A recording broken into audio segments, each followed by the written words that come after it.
Welcome back to another Sunday Verb, guys. I'm so keen to see you guys again. We got session 4 going. We are looking at creation, and I really hope that you guys are just enjoying this beautiful sight that we're looking at just here in this beautiful garden of ours. So guys, please, let's journey into creation. Let's enjoy this discussion, and I'm sure that you guys are going to leave learning something new. All right, so let's jump straight into it. I've got all the notes here. I'm going to prep you guys. You guys are going to grow so much from this. I'm super keen to see how you guys are going to learn from this. All right, so I've got some questions to start for you guys. All right, so my first question for you is, where do you think the universe even came from? I think we ask this question so often. We think to ourselves, the universe is this construct of God, but then who created God? We hear that question so much, guys. So keep that in mind. We're going to discuss some things like that. The next thing is, has it always existed? So we look at God, and sometimes we like using this big word called eternal. God's an eternal figure. What does that mean? How do we interpret that? How do we see that as applying to the universe as well? And finally is a question we all, I guess, wake up. I don't know, maybe you guys wake up and ask yourselves this question. I do. But what's the difference between good and evil? And how does good and evil exist in the world? How has it existed from the beginning? We read in the Bible, we see this as a theme from the beginning of time with Satan and with God. So we're going to dive into a few of those things today. So please, stick around, and we're really going to have a good dive into this topic. Cool. Dr. Hartman, I've brought you in today with Dr. Collins, as we have something urgent to discuss. Now, as far as I understand, the scientific expedition of the world, that's a real thing, I promise you, that's us, yeah. That organization, which I lead, has come to the conclusion that this debate between science and God needs to be discussed, needs to be fought. We need to know the truth. So, Dr. Hartman, I would like a statement from you, and then Dr. Collins, you're more than welcome to give me yours. Professor Strauss, belief in the supernatural is not only incompatible with good science, but it is also just not good for the well-being of the human mind. You see, I think it's often a taboo subject, but in the scientific field, it really shouldn't be. It should be something we discuss more.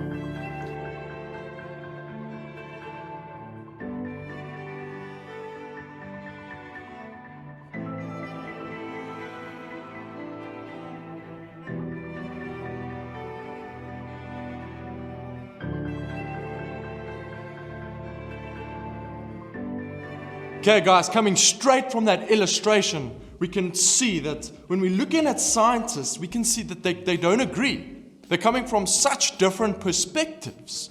And I think we can so often just hear scientists speaking about this. They speak about evolution and the Big Bang Theory, and we don't think that some of them actually consider the existence of God, when in actual fact, it's a very largely disputed discussion within the scientific field. So it's a mixed bag, guys. We can't fully pinpoint what the scientific field feels about the study of God. All right, so I want to turn the table over. I want to turn the question back towards you guys. What about you? What is your perspective on God in this world? Is he in everything we can see? Is he there but uncaring? So he's there, but he did all this creation, but never actually wants to have a relationship with us. Or we can maybe see that there is a war between good and evil, so God is fighting for us, but he might actually lose the fight. And finally, maybe we just don't think there's God at all. Maybe this all came to being all by itself. And these are some things that I think you guys might struggle with, and that's okay, and I'm telling you it's okay, because we're going to look at how we can have reason to believe in a God who's created this beautiful earth that we live in. So guys, it's clear that there's been a tension between science and the understanding of creation through God from, modern times. But we've had this from a very long period of in the past. Sorry, I'm mumbling over my words here.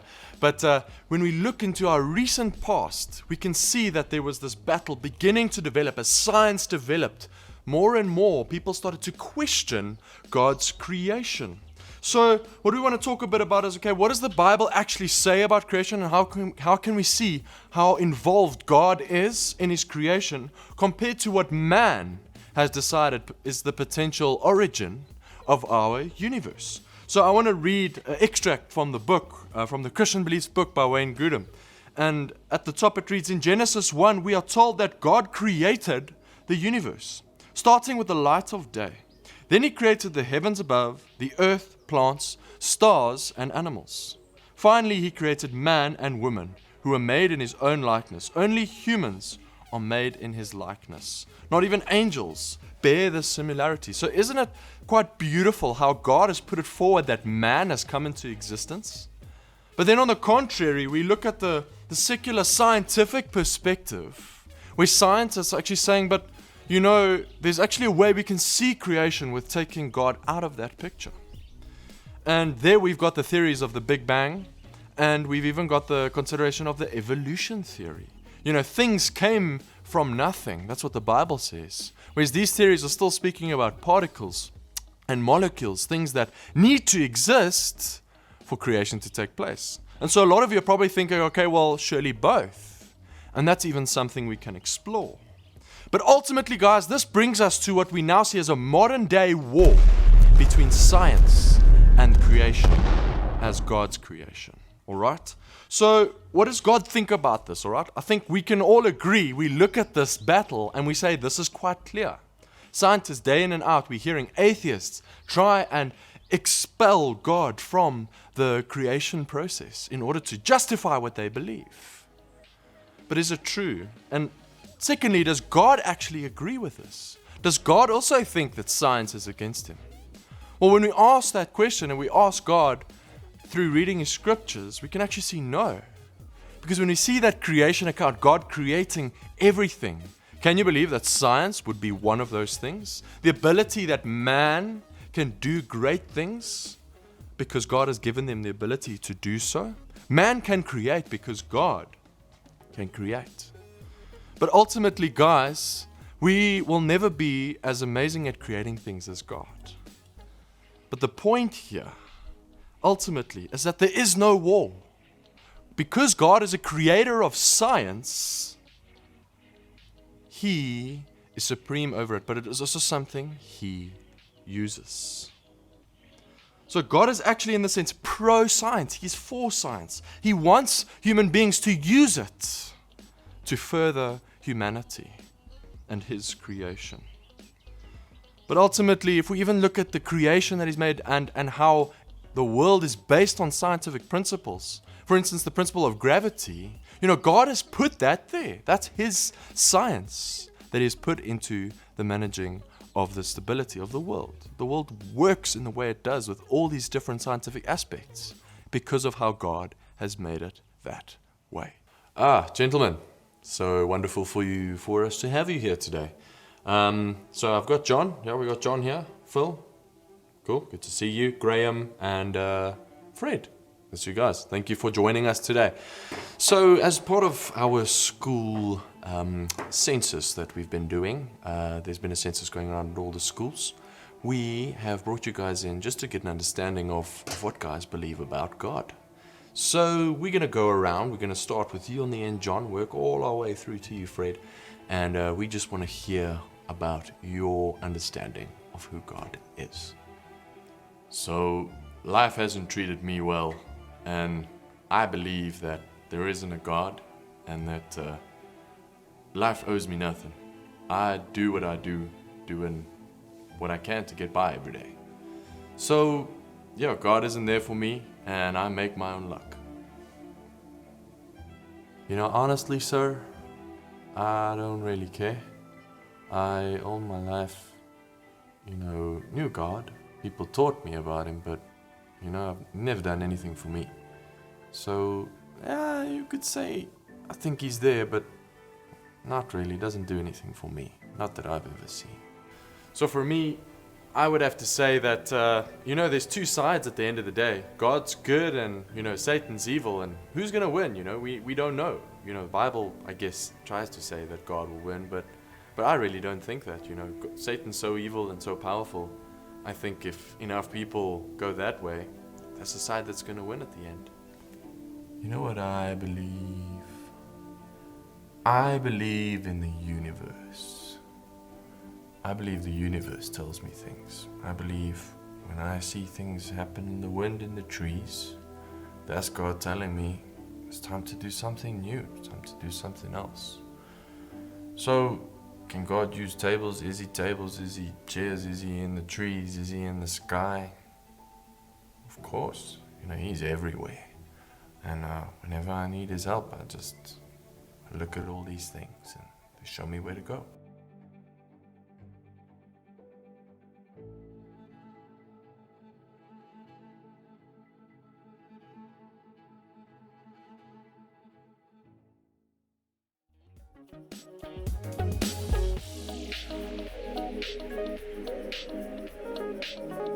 Okay guys, so I hope those illustrations helped answer some of those questions we had a little bit earlier. But ultimately, we can see in every single one of these examples that there's something missing from what the Bible is telling us about God's character and who He is and how He works in this world. So guys, ultimately looking at the scriptures, when we see what the Bible is telling us about God, we see a God who is fully engaged with His creation, but yet separate from it, as we have the heavenly realm and the earthly realm that is separated. So we need to remember, guys, as Christians, what the Bible is teaching us is that there is a God that we have the potential to have a relationship with. And it's a relationship each and every one of us should strive for.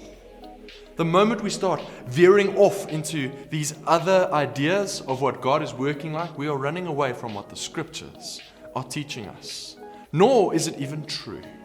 So I hope that helps in giving explanation, and that's the point we're trying to get from this, guys.